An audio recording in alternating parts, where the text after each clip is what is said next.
I'm here with Nate Wielkiewicz from Property Potential Services out of St. Cloud, Minnesota. We're going to talk about in this conversation how Nate went from no business and mowing a couple of lawns for $40 to, in less than 2 years, being at $800,000 in revenue at like a 40% margin. You have 4 full-time guys, 2 part-time guys, and just your story in general of, entrepreneurship and, your self-belief, honestly, of like, hey, when I started this company, I thought that I was just going to have a bunch of accounts, things were going to happen, to you even searching for, an SEO or a marketing guy. Yep. And we saved you from that, luckily. And just really your overall opinion and knowledge about how you've been able to grow so fast in under 2 years. Yeah, absolutely. Why do you think you've been able to go from no business to the level that you're at right now? Discipline and reps and dealing with a lot of the things that I didn't expect to work and playing the long-term horizon. That's kind of what I had dealt with earlier. You had talked about, say, like the gym metaphor, seeing longer time horizons. It's not going to happen overnight. I struggle with that a lot. It's, I want the fast results. I want them overnight, which is not what we do in any of our industries. And that was, ultimately the best thing that helped me was the discipline of it and seeing a longer term horizon. When you say that, like, what do you mean by that? Like, when you say longer term horizon? Longer timelines ultimately on goals that we have set, systems that I expect to implement right away that aren't going to be overnight, or the guys aren't going to understand right away like I expect them to. I have a lot of information up here, but it's hard to articulate it out to a guy to understand. So just moving the deadline back on what I expect for things to get done. So from my perspective too, I think that part of the reason why a lot of people aren't successful in the trades is that gym metaphor. And I'm just going to explain it because not everybody's inside our shit. I think in business is hard, especially small business, because people expect things to happen instantly. Yes. When you put in one action, you expect to get a massive reaction. Like if you go and you do, let's just say door hangers, for example, for the average service business owner, you expect you put out 24 that you're going to get rich, and you don't get rich ever. And then what happens is you get like a negative stimulus and you never do those things again. And like it'd be as crazy, and you go to the gym, it'd be as crazy as you going to the gym for 8 hours today and being like, dude, that was a fucking waste of time. I don't look any better. Yes. I think that's crazy.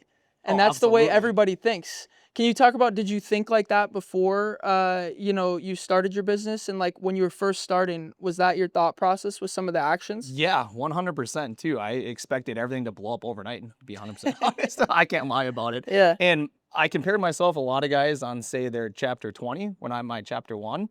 And there was a very big dissonance that I didn't understand of the steps that I had to go through to close that gap. So yeah, I truly expected things to happen really quick, and they definitely did not. It was very discouraging. Like you said, the door hangers, I think we put out maybe only 500 that first couple days on the weekend, and didn't get a single call back. And I'm like, well, what the heck? So yeah, I 100% attest to that. Yeah, and we have guys doing like 10,000 door hangers a week, for example. And not that you have to, it's not the only way to get business. Like I don't assume any comes from door hangers for you. No, very seldom. Not really. Very Okay. seldom. So just so everybody's like, oh, I have to do door hangers, we're teaching door hangers. It's just crazy to think about like the negative connotation that came from that, and you felt discouraged. And I think that's one of the hardest things to get through when you're first starting. Oh, 100%. So talk to me about where you started. Like, what was your background before you started your business? I worked an asphalt paving job for about 8 years, 9 years. It was a big, heavy highway company. Didn't like being just a number in a company, so I switched to more of a local small business style paving. Really liked it, and then I really got to see exactly how the business was ran and kind of be more a part of that. So I kind of had the inclination. I'm like, well, I kind of want to do something for myself. I just don't know what to do. So naturally, I just started something on the side. It would have been about 2 years ago now. We didn't really make anything, to be 100% honest, at all. What were you doing? Lawn care. Just a few. We did, excuse me, 2 yards on the side, and that was literally it. Then we did like 2 snow driveways for plowing in the winter, and that was like literally it. So very discouraging, because I expected all these, accounts just to roll in and whatever. And then it was like, I'd try to base myself off like, oh, we do good work. And then I kind of got into things. And I'm like, oh, well, that's kind of a given. That's the You standard. know?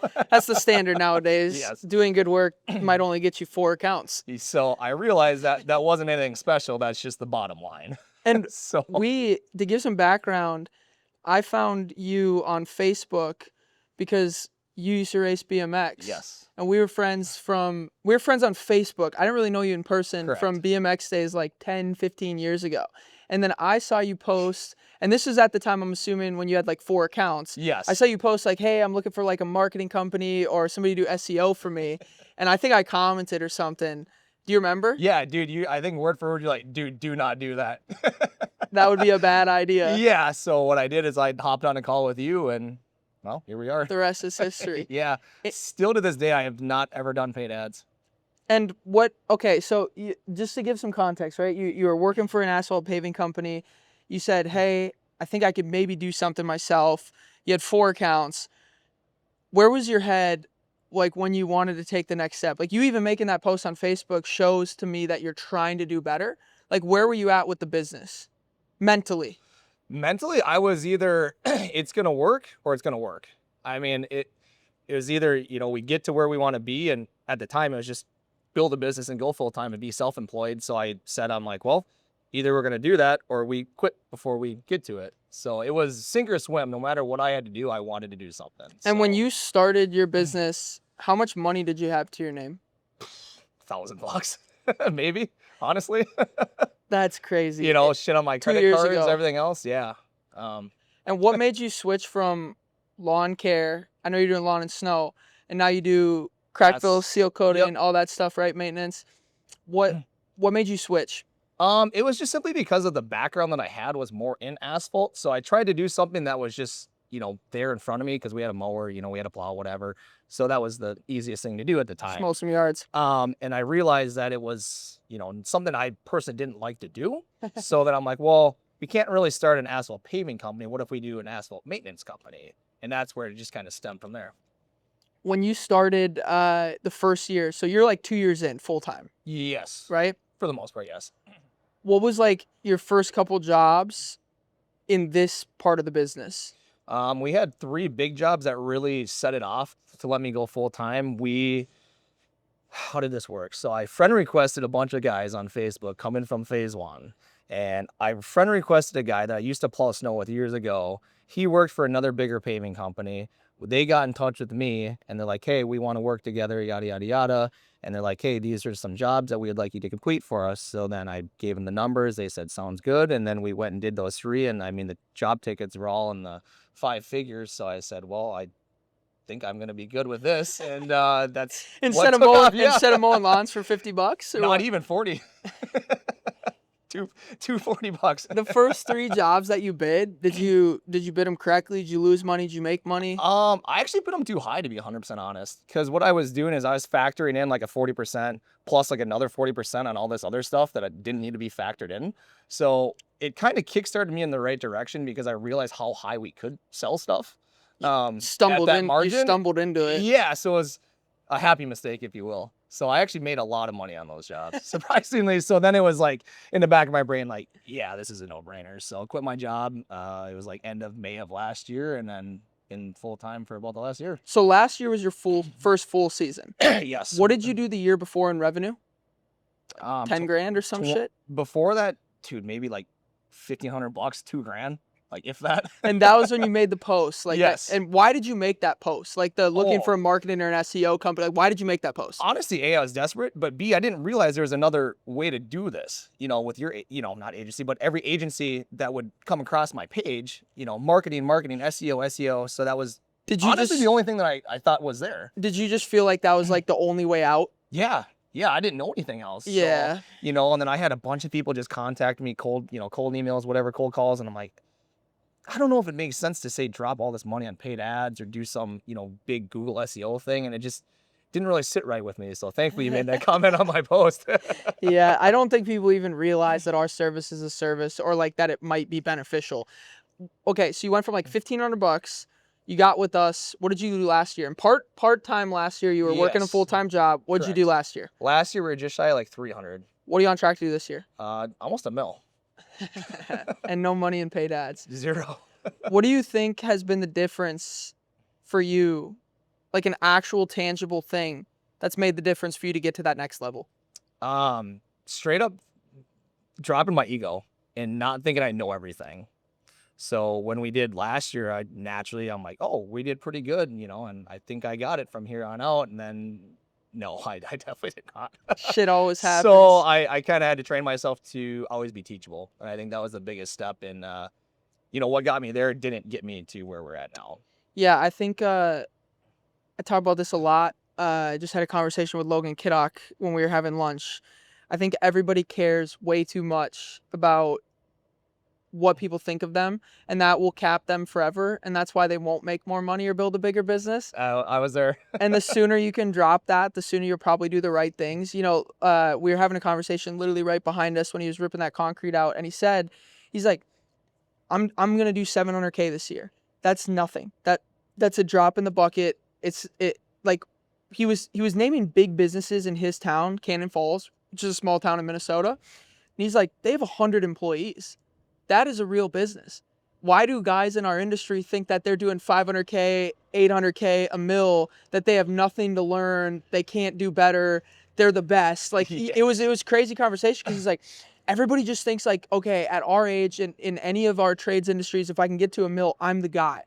And it's crazy because I think a lot of people that get to a mil are not profitable, have no money left over, and no brand left over to show for it. Can you talk about that? Oh yeah, absolutely. So I was just chatting with Andrew from AJS like 2 seconds ago here, and we just talked about that too. And it was in the sense of, he asked me, because what we talked about over, I think it was sometime in the winter is, what my goal was. And it was actually to lower the revenue goal and increase the profit, but subsequently the revenue went up with it. So I just did my numbers this morning before I came here, and average job across everything that we've done in the last like 5 months was like 42%. So the one thing that I focus on is just implementing systems, different job packets, things like that to speed up a lot of the production. And that's where we started seeing a lot more progress because we could get to the job 2 days earlier and get labor down and things like that. So we're probably maximizing each hourly rate at, I'd say probably it's got to be at least a 2 to 4x depending on the project that we have. One thing too is people are going to complain that you're making too much money, for example. But we talked about this with Noah on the last podcast about how charging more is actually good for your community. Do you want to tell me what happened to your main guy and what you've been able to do for him? So it was crazy. So our foreman recently got in a really, really bad car accident, unfortunately. I got the phone call from his mom, and then I got permission to do a GoFundMe because I'm like, well, I'm hurting really bad. I stayed up all night. I was stressing to make sure he was going to make it in the day in the ICU and whatever. But long story short, we started to GoFundMe, and then in less than 24 hours, we had almost 11 grand raised. And a lot of it was just simply because of the brand that we built and the network of contractors that we had too. That was huge. I mean, the support was like instant, and it was not just trickling, and it was like boom, boom, boom, like over and over and over. And it's all names that I recognized that I had, met and connected with throughout the industry. And I think two things are cool with that, right? Because you called me and you're like, what do I do? Should I do this? I said, these are great ideas. And like you charging the correct price. I mean, you said you were going to take care of some of his expenses for him, right? And you were good enough to do the GoFundMe.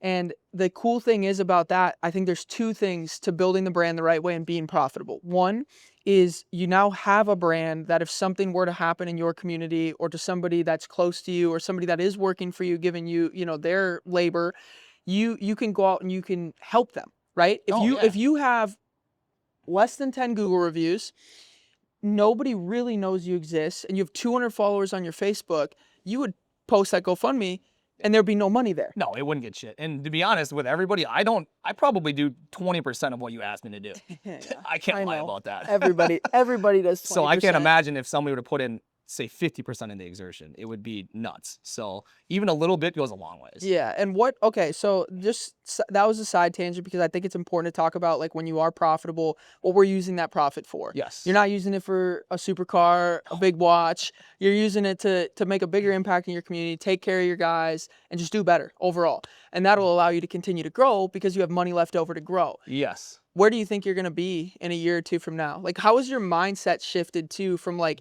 when you first started, you said, I was discouraged. I thought that the counts were just going to show up because I do good work and I'm a good dude, which is what everybody thinks. Like, how has your mindset shifted and where do you think you'll be able to go? Man, honestly, my mindset shifted from pretty much egotistical, like how much money can we make? And it was kind of like, hey, how much could I, show off essentially? And that's where the ego thing came in. But now it's kind of the point, like how much can I return to the community? What can I help my guys out with? Personally, business wise, whatever. My family for that matter. We've done a lot of cool things with my parents now. Heck yeah, Were man. pretty cool. Things like that. So it's basically shifted from, selfishness to like selflessness now. I think that'll win long term. And do you have the confidence and the direction to get to, let's say, 5 mil, 10 mil? I believe so, yeah. Being that we've done what we've done in the last, well, when did I quit my job? It was like end of May of last year. So a year and and 2 months, 3 pretty months? much, yeah, say like 15 months, give or take. I didn't expect to do what we did last year, nor what we even doing this year. My goal was about $500,000 and, a higher profit margin, which we've, accomplished both. And I'd say, yeah, It's just it's kind of weird to me because I don't ever really expect that to happen. It just excels at that pace now. it's so crazy to think that you were at a point like less than 2 years ago where you had no money and you started the business and you had fucking 2 accounts. Think about how capable some people are and they yeah. never realize it because they're not given the right direction or information. It's actually wild. Like I'm so proud of where you're at, like literally. Like Dude, think about that. It's just so crazy and some people will never get there because they refuse to take a risk. They listen to their friends and family that aren't doing business. They get shackled forever and it's like it just makes me so motivated to talk about people's stories like yours because I think what will win in the long term and what I've been seeing because I think we're somewhat qualified to talk on this. We help 750 plus business owners actively in all trades, in all markets, at all sizes. And we've done this with over 1,500 people in 2 years. I'm starting to realize that there's this massive pattern that is arising, at least from what I've been able to see, that as long as you do good work, which is expected, yes. you're a good human being, and you're doing about 10 to 20% of the stuff that is provided to you, it's like just this crazy graph. Like, think about how high your graph has went in under 24 months. Honestly, unbelievable. And to speak on that, I mean, to be honest, I had to throw the first month on my credit card. I had no money when I joined with you. And then you said something about saying shackled too. I had wanted to add on that too, where a lot of my buddies, a lot of my family, they're like, why can't you just be happy? You got a good job. That whole stigma of it, It's I just guess. like, And it was really hard because I'm like, how do I articulate that there is something more that I want to do without kind of crapping on everybody else? yeah, being like rude or arrogant. And Right, I don't right. think it is that, but sometimes it comes off as that because so many normal people are stuck and they're stuck in the way that they're living life. And when you have a different path for yourself or you think differently a little bit, they're going to almost automatically attribute that to like arrogance or ego. And it's more of like, hey, we only get one life. Why not try to do something cool and different if you feel like you're capable of doing something cool and different? Right. And, I think also people tend to come around. So what I would say is this. I've heard this so many times from people that like join with us or people that are trying to start a business, maybe not even with us, that like, oh, my wife, my buddy, my brother, my uncle, my dad doesn't support this. He doesn't think it's a good idea. And it's like, they normally come around when they start to see you doing the right thing. Yes. Like people will just be like, dude, how did you get there? You're so lucky. It's like, no, bitch. You talk shit for the last year and a half, and I've been working while you've been taking vacations, and this is what has allowed me to get to that level. Yeah, 100%. And now it's nothing but support from the same people that shit on me. It's crazy. I mean, I can't lie about that. It's crazy. But the one thing too is like you said, one thing that actually resonated with me really well is a post that you made, I think before I probably even followed you on Instagram. And it was like, what's the worst case scenario? You go back to what you're doing today. So I'm like, oh, well, my, version of failure is just what I'm doing now. Yeah. I can't really fail. Yeah. So I might as well try. And I don't think you failed.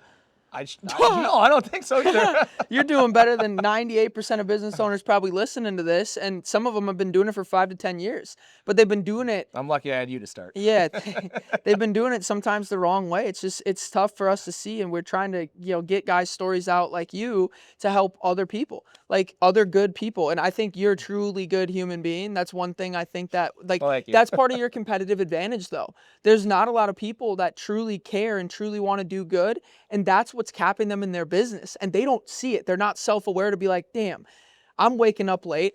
I'm yelling at my employees. I'm not getting back to customers. I'm not doing everything in my power to make sure that they are 100% happy. Like, we know so many guys on the other side of this that will, like, the customer's half happy and they just take the check and get out of there. You're never going to win. You should just hang it up now. You should go get a job, and you should get the fuck out of entrepreneurship, because it gives guys like you or me or any of our clients or any of the other business owners in America a bad rap. Well, yeah, specifically too in our industry, the asphalt industry too. I mean, there's such a big gap of, education from the contractor to the customer, and I think that's where we're able to set ourselves apart. And I think that's where a lot of other asphalt guys too would really benefit from being in this group, because they get to learn how to do that. It's not like you said, take the check and run. It's like we follow up with everything. We, do final walkthroughs on our bigger projects. Communicate. And they give us a stamp of approval, and they're happy. They give us a review and, share it to whoever they talk to. And it's kind of gotten to the point too where they don't really ask, how much it is. They just kind of get to the point of like, when can you do it? So I think we're doing all right. People value actual service and like just getting shit done. People will pay more to have the right company come do it for them. It's crazy. Okay. Yeah. We've talked a little bit about like, I'm very fond of this conversation. Like, this is a good Heck one. yeah. But I want to talk a little bit more about your business super quick. So in under 2 years, you've went all the way to 800K, right? And it's not an ego arrogance thing. It's let's just show people what is actually possible out there if you're a good human being. What does your day-to-day look like right now? Like, go like literally like, what are you doing? Because I know a lot of people will be like, how do you manage that? It's a struggle, to be honest. So, what time do you get up? What do you do? What's the order? Pretty much my alarm goes off at about 3:45 every morning. I get, go to the office, get everything ready that I need to do for the day, or if I, procrastinate at night, or if I fall asleep or something, I'll go to the shop, get everything ready, get all the trucks loaded, turn everything on, get everything ready. Then the guys show up. We go out to... What time do the guys show up? Either 5 to 6, depending on where we're going. Okay. Daylight, it's like 5:30 to 6 now because we're running out of daylight. And then I just work all day with the guys. I'm in the trenches with them all day. I still have time to get off the job site, to go look at other projects. The foreman, everybody else does a great job of keeping operations moving. So I'm able to get more work. I can sit in the truck and work on more estimates, take calls, things like that. At the end of the day, we go to the shop, put everything away. I basically take a shower. I eat. What time do you end your day normally? I know that's probably... Normally it's going to be anywhere between like 6 to 8. Okay. So, I mean, we work a lot of hours. Guys are putting it in. They love it. It's a love-hate relationship. They complain that they don't have enough hours, but when we work a lot of hours, they hate it. So like tomorrow, we're working tomorrow too, things like that. But other than that, no, I'll shower, I'll have dinner with my fiance, and then I just basically sit on the computer for the rest of the night doing whatever I need to do. Turn things around. Yeah. Otherwise, I'm playing mechanic when shit goes down. It's pretty much, a struggle every day. So you're still, but how many employees do you have? 4 full-time and 2 part-time. 4 full-time, 2 part-time. 4 on payroll, yeah. Okay, heck yeah. And you're so it's common theme as well with a lot of the guys that we've talked to. They're running kind of a hybrid model where you're going to be on the job site with your guys most often. Yes. But you have the guys that you can take a step off the job site if you need to go quote something, grab something, turn something around quicker, meet with the customer or referral partner. So that's what you're doing, kind of a hybrid model. Yeah, it was huge. We were working on a roadway project up in Brainerd, and I got a call for a parking lot. So I'm like, hey, this is what we got to get done. I'm going to head out here, and that was it. Sounds good. They got it done, and I came back. Production was moving along to my standard, and I mean, no slacking off, anything like that. We ended up getting that job, too, that I wanted to go look at. How much was that job, roughly? It was on like 16 grand. Yeah, but that's a $16,000 job yes. that if you couldn't leave your job site, somebody else would take from you. And then the shitty entrepreneurs, they do that. And then they go and complain about how their market sucks and business sucks and we can't win. It definitely doesn't suck. It doesn't suck. It's just all made up. It's crazy. That, and then it was, I think I answered that phone call within, I don't know, a few rings, and I was there in, 20 minutes, whatever it took me to drive over. The other guy didn't answer for 6 days. Yeah. And then I think I turned that quote around like the moment I got back in the truck, and they accepted it like the same day. It's just so crazy, like the different levels of Well, what dude, people I are mean, able that to was kind do. of like what I would do too. I'm like, oh, it's kind of the victim mindset, like, oh, I can't sell this, or oh, my market sucks. But I'm like, no, I suck. Yeah. And once I learned that, like I said earlier, like the ego thing, I'm like, it was like, what is going wrong first? What am I doing wrong? And that's when like it really changed. Starts to click. Yeah, That was the yeah, unlock for you. yes, It's the big real time. unlock It and was nobody honestly can dropping my own ego. Yep. I mean, I can't lie about We've talked about it so many times. Okay, I think two things that would be good to address, especially for people that are maybe struggling, would be how do your employees allow you to get off a job site? And I already know this answer, but I know everybody on there's gonna be, when I leave the job site, my guys get pissed. They think I'm screwing off, probably because you are fucking screwing off, and instead of doing something to help the company. But how are you able to convey that to them? Honestly, I just set a standard on what needs to be done, and they value that I'm with them every day when I'm not off the job site. So they, kind of respect that, I guess. And we had a really high turnover rate this year just because I want to build the company right. How we portray the company, the brand, things like that. So it was really just internalizing the right people and putting them in the right roles where they respectively want to win too. And my thing that I tell them all the time is that like, I want my dream to be big enough to incorporate theirs. They want to make good money, they It's a want to good have a good statement. life, things like that. So, when I leave, it's not like really, and I mean, 9 out of 10 times I bring snacks and Gatorades and monsters and shit back anyway. So they love it when I leave anyways, because Yeah. they always get food and whatever. But, no, they really don't suck. I mean, it's kind of comes back to you too. I mean, if I didn't have SOPs, job packets, an expectation, and what I'll do, I'll say, I work my foreman, and I'll say, hey, this is what we got to get done today. And I'll go out to my operations lead and say, hey, you guys got to push this street or whatever we're doing by this time. And then they work hand in hand with the foreman, where that way they know what needs to be done and when it needs to be done by. I think that's another thing, especially guys south of a mill. They kind of just free ball everything, and you will never be able to run a hybrid model or step off the job site if you don't have the SOPs that you're talking about in place and the order of operations. Yeah, I tried it without it and it sucked. Yeah, which is something that we help with, obviously, too. Just giving you guys a rough idea of what should be done, how it should be done, and the way we like companies ran. Right. I guess in that too, I mean, I just put full trust and responsibility on those key players where, I tell them like, don't call me. Then they We know what to trust you. do. Make a decision. You Yeah, got it. or something goes wrong with the say our crack rubber melter. They have a whole list of things that they could They can check. troubleshoot. Say if it's not this, it's gonna be potentially this. If this didn't work, it's gonna be this. So then anything that I could eliminate a call back to myself, and put it in writing where they can open the handbook up and say, oh, this thing isn't working. What's going on here? And they can kind of troubleshoot on their own. And that way they're not just way helpless. So It's kind of like the reason that there's parking lot lines or stop signs or yeah. stoplights is it's not that people can't drive a car without street signs and shit. It's that we're trying to eliminate 80-90% of the accidents, so the only accidents that happen are real accidents. Yeah. It's just like the callbacks, right? Or the calls to the boss or to you or to a foreman. You're trying to eliminate 80% of the dumb issues that don't need to be a call. It doesn't need to be everybody stops working for 2 hours until somebody answers the phone. Yes. It can just be done because you have an order there. And then the ones that they do call you on, it's an actual big issue. Yes. Nobody thinks like that. It's pretty much at the point where we're at, unless the foreman wants to call him BS for a little bit. But other than that, I mean, they got a pretty good handle on it. And I think next year we're going to be able to at least, sell more off the job site. Personally, I have my fiance to go out and do all of our leads for driveways and stuff like that. So that's awesome in itself. She's working in the business now? Yeah, she loves it. Oh, that's and she actually helped out on the crew for all last. Oh, heck, she was my crew last That's year for the amazing. most part. She helped out with the guys this year, and then she's worked as many hours as everybody else. That's amazing. We started falling behind because I couldn't get off the job site, so that's when I started implementing these things a lot harder. And I'm like, well, what if I take care of a lot of the more commercial stuff, and then you take care of all the driveway, residential stuff, and that's kind of where we're at now. So I think next year, I mean, it should be able to just say, hey, this is where you guys are going. And a lot of my projects are 1 to 2 to 3 weeks long. So it's pretty larger easy. projects. Yes. So it's pretty easy for me to schedule on that side. So they know what they need to get done that day. They know exactly where they're going. And I believe that we should be able to just send them on their way. That was my next question too. From the time where you're like doing this on the side to now, which is so quick, less than 24 months. Crazy. Yeah. What does like the average project look like price range wise, before to now? Well, before like $40 a yard. Now I'd say anywhere between like 30 to 60. 30 to 60,000. Yeah. Couple weeks long. Yeah. Week, 2 weeks. I mean, depending on how long we push, we typically work anywhere between like, I'd say 55 to 65 hours a week. So, let's say, average, say $40,000 jobs going to probably take us about a week and a half. And what do you think has allowed If that. you, Like, what's allowed you to go from $40 lawns to $60,000 Dude, jobs? brand in itself. I mean, random people will call me because they saw the truck, whatever. Like, hey, we just saw you driving at the stoplight, whatever.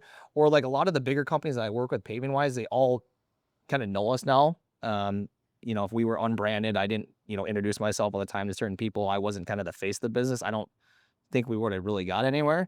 And then a lot of the customers that well, not a lot, but all the customers I work with, they always compliment on how thorough we are and how quick we are and the follow up on everything too. So I think ultimately it's just all kind of following the steps of the program that you taught me, to be honest. So cool. Not trying to glaze you or nothing, but that's just kind of how it works. Yeah, it's so cool. I So- just thought I think it'd be helpful for people to hear like, damn, if I'm doing $40 lawns right now in under 2 years, look at where you've been able to go. And it can happen in any trade. Like we help guys, doesn't matter what, and you know, business works the same way. Like we always tell people to like go just listen to some YouTube, some podcasts, try to get better instead of just complaining about everything at all times, even Well, if it's not us. Right. Well, dude, when I had signed with you, I initially was like, I'm not gonna lie, I was a little skeptical just because I wasn't truly a landscaper or hardscaper. I'm like, oh, I don't know if this can really help me. But even in my industry or wherever anybody goes, I mean, the core fundamentals are always applicable to It doesn't everything. matter. I mean, be a good human being, you know, do a good job. Don't rip people off. I mean, treat your guys right. It's relatively easy, I guess, for me. It is easy. I don't know. I don't know how people, you know, screw others over, I guess. So, That's why you're doing a good job. Anything else you want to add at all before we close it? Things I that we mean- didn't talk about? yeah, I got a question for you. What do you think that holds other, from what you've seen on say calls or anything like that or other referrals, what do you think holds other industries back? Because even in my industry, I don't think there's a whole lot of asphalt guys in your program, but I think a lot of guys would benefit. But I think a lot of the deferral is, you know, oh, this is a landscape, you know, type thing like me. You know, what do you think holds people back for that? I think that And just any trade for that matter. ego, we'll talk about this super quick. So ego, number 2 is a lot of our content obviously isn't with seal coat crack fill guys because, you know, I come from landscape, hardscape, and lake weed removal, so a lot of our content started off as that. If you were in my backyard, we would make content with you.